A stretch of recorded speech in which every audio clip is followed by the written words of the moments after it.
നമസ്കാരം. ന്യൂസ് കേരള പ്രധാന വാർത്തകളുമായി CK നാസർ കാഞ്ഞങ്ങാട്. വയനാട് ഉരുൾപൊട്ടൽ ദുരന്തബാധിതരെ ഒറ്റഘട്ടമായി തന്നെ 2 ടൗൺഷിപ്പുകളിലായി പുനരധിവസിപ്പിക്കാൻ സർക്കാർ തീരുമാനം. ടൗൺഷിപ്പിന്റെ രൂപരേഖ സർക്കാർ പുറത്തുവിട്ടു. കൊട്ടപ്പാടി വില്ലേജിലെ നെടുമ്പാല എസ്റ്റേറ്റിലെ 58.5 ഹെക്ടർ ഭൂമിയിലും കൽപ്പറ്റ എൽസ്റ്റൺ എസ്റ്റേറ്റിലെ 48.96 ഹെക്ടർ ഭൂമിയിലുമാണ് മോഡേൺ ടൗൺഷിപ്പ് പദ്ധതി നിലവിൽ വരിക. നെടുമ്പാല എസ്റ്റേറ്റിൽ 10 സെന്റ് സ്ഥലത്തും കൽപ്പറ്റ എൽസൺ എസ്റ്റേറ്റിൽ 5 സെന്റ് സ്ഥലത്തും 1000 ചതുരശ്ര അടിയിലുള്ള വീടുകളാണ് നിർമ്മിക്കുക. സ്കൂൾ, ആശുപത്രി, പ്രാഥമിക ആരോഗ്യ കേന്ദ്രം, വാണിജ്യ കെട്ടിടങ്ങൾ, അംഗൻവാടി, മൃഗാശുപത്രി, മാർക്കറ്റ്, സ്പോർട്സ് ക്ലബ്ബ്, ലൈബ്രറി ഉൾപ്പെടെയുള്ള സൗകര്യങ്ങളോടുകൂടിയ ടൗൺഷിപ്പ് നിർമ്മിക്കാനാണ് പദ്ധതി. കിഫ്കോണിൻ്റെ മേൽനോട്ടത്തിൽ ഊരാളുങ്കലിനായിരിക്കും നിർമ്മാണ ചുമതല. 750 കോടി രൂപ ചെലവ് പ്രതീക്ഷിക്കുന്ന പദ്ധതിക്ക് സഹായ സന്നദ്ധതയുമായി 38 സ്പോൺസർമാരുണ്ട്. കേന്ദ്ര സഹായം വീണ്ടും അഭ്യർത്ഥിക്കുമെന്നും വയനാട് ദുരന്തബാധിതരുടെ കടങ്ങൾ എഴുതിത്തള്ളണമെന്ന കേരളത്തിൻ്റെ ആവശ്യം വീണ്ടും കേന്ദ്ര സർക്കാരിന് മുന്നിൽ ഉന്നയിക്കുമെന്നും മുഖ്യമന്ത്രി പിണറായി വിജയൻ വാർത്താസമ്മേളനത്തിൽ പറഞ്ഞു. വയനാട് ദുരന്തത്തിൽ വീട് നഷ്ടപ്പെട്ടവരെയും വാസയോഗ്യമല്ലാത്ത സ്ഥലങ്ങളിൽ താമസിക്കുന്നവരെയും ഒരുമിച്ച് പുനരധിവസിപ്പിക്കും. വീടിരിക്കുന്ന ഭൂമിയുടെ പൂർണ്ണ അവകാശം ഗുണഭോക്താക്കൾക്കായിരിക്കും. പക്ഷേ കൈമാറ്റത്തിന് ചെറിയ നിബന്ധന ഉണ്ടാകും. ജനുവരി 25-നകം ഗുണഭോക്താക്കളുടെ പട്ടിക അന്തിമമാക്കും. അതേസമയം ടൗൺഷിപ്പിനുള്ളിൽ വീട് ആവശ്യമില്ലാത്തവർക്ക് പുറത്ത് വീട് വെച്ച് താമസിക്കാൻ 15 ലക്ഷം രൂപ നൽകും. ഇതേ തുക തന്നെയാണ് വിലങ്ങാട് ഉരുൾപൊട്ടൽ ദുരന്തബാധിതർക്കും നൽകുക. വയനാട് പുനരധിവാസത്തിന് 50-ലധികം വീടുകൾ വാഗ്ദാനം ചെയ്തവരുമായി ആദ്യഘട്ടത്തിൽ മുഖ്യമന്ത്രി പിണറായി വിജയൻ കൂടിക്കാഴ്ച നടത്തി. സഹായം സ്വീകരിക്കാനും നിർമ്മാണ പ്രവർത്തനങ്ങളുടെ പുരോഗതി വിലയിരുത്താനും പ്രത്യേക വെബ് പോർട്ടൽ അടക്കമുള്ള സൗകര്യങ്ങളാണ് സർക്കാർ സജ്ജമാക്കുന്നത്. പണം ഒന്നിനും തടസ്സമല്ലെന്നും പുനരധിവാസം സർക്കാർ നൽകുന്ന ഉറപ്പാണെന്നും മുഖ്യമന്ത്രി ആവർത്തിച്ചു. വയനാട് ദുരന്ത പുനരധിവാസത്തിനായി എൽസ്റ്റൺ എസ്റ്റേറ്റിലെ വിലനിർണ്ണയ സർവേ 5 ദിവസത്തിനകം പൂർത്തീകരിക്കും. 10 ടീമുകളായാണ് തിരിഞ്ഞാണ് സർവേ പുരോഗമിക്കുന്നത്. പുനരധിവാസത്തിനും നിർമ്മാണത്തിനും അനുയോജ്യമല്ലാത്ത ഭാഗം ഒഴിവാക്കിയതിനു ശേഷമുള്ള സ്ഥലമാണ് ടൗൺഷിപ്പിനായി ഏറ്റെടുക്കുക. പുനരധിവാസ പ്രവൃത്തികൾക്കായി ഏറ്റെടുക്കാത്ത ഭൂമിയിൽ പ്ലാന്റേഷൻ മുന്നോട്ട് കൊണ്ടുപോകാൻ അനുമതി നൽകും. മുണ്ടക്കൈ ചൂരൽമല ഉരുൾപൊട്ടൽ അതിതീവ്ര ദുരന്തമായി അംഗീകരിക്കാൻ കേന്ദ്ര സർക്കാർ വൈകിയത് കേരളത്തിന്റെ അവസരം നഷ്ടപ്പെടുത്തിയെന്ന് മുഖ്യമന്ത്രി പിണറായി വിജയൻ പറഞ്ഞു. ദുരന്തമുണ്ടായി 2 മാസത്തിനുള്ളിൽ അംഗീകരിച്ചിരുന്നെങ്കിൽ ഐക്യരാഷ്ട്ര സംഘടനാ സ്ഥാപനങ്ങളിൽ നിന്നും സന്നദ്ധ സംഘടനകളിൽ നിന്നും അധിക സഹായം ലഭിക്കുമായിരുന്നുവെന്നും അദ്ദേഹം പറഞ്ഞു.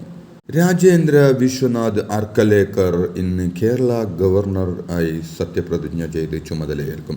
രാജ്ഭവനിൽ രാവിലെ 10:30 നടക്കുന്ന ചടങ്ങിൽ ചീഫ് ജസ്റ്റിസ് നിതിൻ മധുക്കർ ജംദാർ സത്യവാചകം ചൊല്ലിക്കൊടുക്കും. ഇന്നലെ വൈകിട്ടെത്തിയ നിയുക്ത ഗവർണറെ മുഖ്യമന്ത്രി പിണറായി വിജയനും മന്ത്രിമാരും ചേർന്ന് സ്വീകരിച്ചു. രാജേന്ദ്ര വിശ്വനാഥ് അർക്കലേക്കർക്കൊപ്പം ഭാര്യ അനഘ അർക്കലേക്കറും ഉണ്ടായിരുന്നു. അതേസമയം രാജ്ഭവനിലേക്ക് 2 വാഹനങ്ങൾ വാങ്ങാൻ ഇന്നലെ നടന്ന മന്ത്രിസഭാ യോഗത്തിൽ തീരുമാനവും എടുത്തു. തിരുവമ്പാടി പാറമേക്കാവ് ദേവസ്വങ്ങളുടെ വേല വെടിക്കെട്ടിന് ഹൈക്കോടതിയുടെ അനുമതി. കേന്ദ്ര വിജ്ഞാപന പ്രകാരം ADM വേലയുടെ ഭാഗമായുള്ള വെടിക്കെട്ടിന് അനുമതി നിഷേധിച്ചിരുന്നു. തുടർന്ന് തിരുവമ്പാടി ദേവസ്വവും പാറമേക്കാവ് ദേവസ്വവും ഹൈക്കോടതിയിൽ അപ്പീൽ നൽകുകയായിരുന്നു. തുടർന്നാണ് ഹൈക്കോടതിയുടെ അനുകൂലമായ വിധി. വെടിക്കെട്ട് നടക്കുമ്പോൾ വെടിക്കെട്ട് പുരയിൽ സ്ഫോടക വസ്തുക്കൾ ഇല്ലെന്ന് ഉറപ്പാക്കണമെന്ന് നിർദ്ദേശിച്ചുകൊണ്ടാണ് ഹൈക്കോടതി അനുമതി നൽകിയത്. തൃശൂർ ചാവക്കാട് പാലയൂർ പള്ളിയിലെ ക്രിസ്മസ് കരോൾ പോലീസ് തടഞ്ഞ സംഭവത്തിൽ ചീഫ് സെക്രട്ടറിയോട് റിപ്പോർട്ട് തേടി കേന്ദ്ര ന്യൂനപക്ഷ കമ്മീഷൻ. ജനുവരി 15-നകം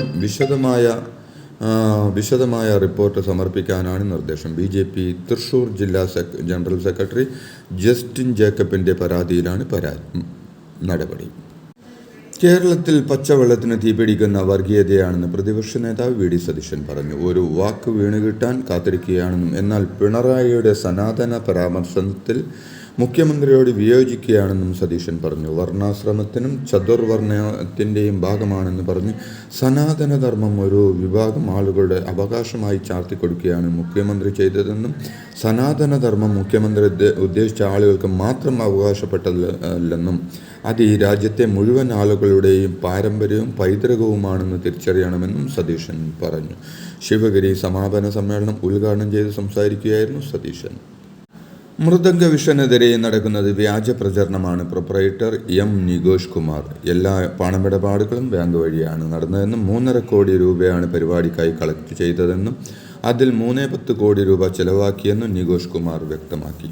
390 രൂപയുടെ സാരി 1600 രൂപയ്ക്ക് നൽകിയിട്ടില്ലെന്നും 2900 രൂപയാണ് പരിപാടിയിൽ പങ്കെടുക്കാനായി ഒരാളിൽ നിന്ന് വാങ്ങിയതെന്നും അതിലാണ് സാരി നൽകിയതെന്നും 24 ലക്ഷം രൂപ ഗിന്നസ് വേൾഡ് റെക്കോർഡിന് കൈമാറിയെന്നും അദ്ദേഹം വ്യക്തമാക്കി. ഉമാ തോമസ് MLAക്ക് പരിക്കേറ്റ സംഭവത്തിലെ പ്രധാന പ്രതിയും മൃദംഗ വിഷൻ എന്ന സ്ഥാപനത്തിന് പ്രൊപ്പറേറ്ററുമായ നികേഷ് കുമാർ ഇന്ന് ഉച്ചയ്ക്ക് 2 മണിക്ക് മുമ്പ് പാലാരിവട്ടം പോലീസ് സ്റ്റേഷനിൽ ഹാജരാകണമെന്ന് ഹൈക്കോടതി. നികേഷ് കുമാർ ഹാജരാക്കിയാൽ അറസ്റ്റ് ചെയ്യാനാണ് പോലീസിന്റെ തീരുമാനം. ഉമാ തോമസിന് പരിക്കേറ്റ കേസിൽ മാത്രമല്ല സാമ്പത്തിക ചൂഷണം നടത്തിയെന്ന കേസിലും പിടിവീഴും. ഹാജരായില്ലെങ്കിൽ കണ്ടെത്തി പോലീസിനെ അറസ്റ്റ് ചെയ്യാമെന്ന് ഹൈക്കോടതിയും വ്യക്തമാക്കിയിരുന്നു. ഗിന്നസ് റെക്കോർഡിന്റെ പേരിൽ നടന്ന കൊച്ചിയിലെ നൃത്തപരിപാടിക്കിടെ ഉമാ തോമസ് MLAക്ക് പരിക്ക് പറ്റിയ സംഭവവുമായി ബന്ധപ്പെട്ട് നഗരസഭ ഹെൽത്ത് ഇൻസ്പെക്ടർക്ക് സസ്പെൻഷൻ.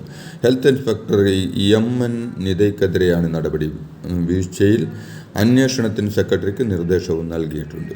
കമ്മ്യൂണിസ്റ്റ് പാർട്ടിക്ക് നിരക്കാത്ത ഒരുപാട് പ്രവണതകൾ ഇപ്പോൾ തലപൊക്കിയിട്ടുണ്ടെന്നും പണത്തോടുള്ള ആർത്തി മൂർത്താൽ കമ്മ്യൂണിസ്റ്റ് ആശയങ്ങളും സ്വന്തം കർത്തവ്യങ്ങളും മറന്നുപോകുമെന്നും CPI സംസ്ഥാന സെക്രട്ടറി ബിനോയ് വിശ്വം പറഞ്ഞു.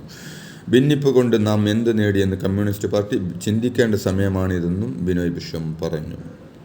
കണ്ണൂരിൽ സ്കൂൾ ബസ് നിയന്ത്രണം വിട്ട് മറിഞ്ഞ് വിദ്യാർത്ഥിനി മരിച്ചു. കണ്ണൂർ തളിപ്പറമ്പിന് സമീപത്തെ കുറുമാത്തൂർ പഞ്ചായത്തിലെ ചിന്മയ സ്കൂളിലെ 5ാം ക്ലാസ് വിദ്യാർത്ഥിനിയും ചെർക്കുള സ്വദേശിയുമായ നേധ്യ S രാജേഷാണ് മരിച്ചത്. ബസ്സിലുണ്ടായിരുന്ന 18 കുട്ടികൾക്ക് പരിക്കേറ്റു. ബസ് ഡ്രൈവർക്ക് പരിക്കേറ്റിട്ടുണ്ട്.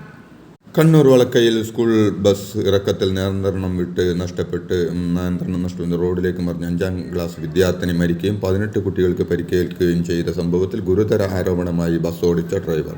സ്കൂൾ ബസ്സിന് ഫിറ്റ്നസ് ഉണ്ടായിരുന്നില്ലെന്നും ഡിസംബറിൽ തീർന്നതാണെന്നും വളവിൽ വെച്ചിട്ട് ബസ്സിന്റെ ബ്രേക്ക് നഷ്ടമായെന്നുമാണ് നിസാം നൽകിയ മൊഴി. ഡ്രൈവർ നിസാം പറഞ്ഞു. അപകടത്തിൽ പരിക്കേറ്റ ഡ്രൈവർ ആശുപത്രിയിൽ ചികിത്സയിലാണ്. ഇതോടെ ഇന്നത്തെ പ്രധാന വാർത്തകൾ സമാപിച്ചു. നന്ദി, നമസ്കാരം.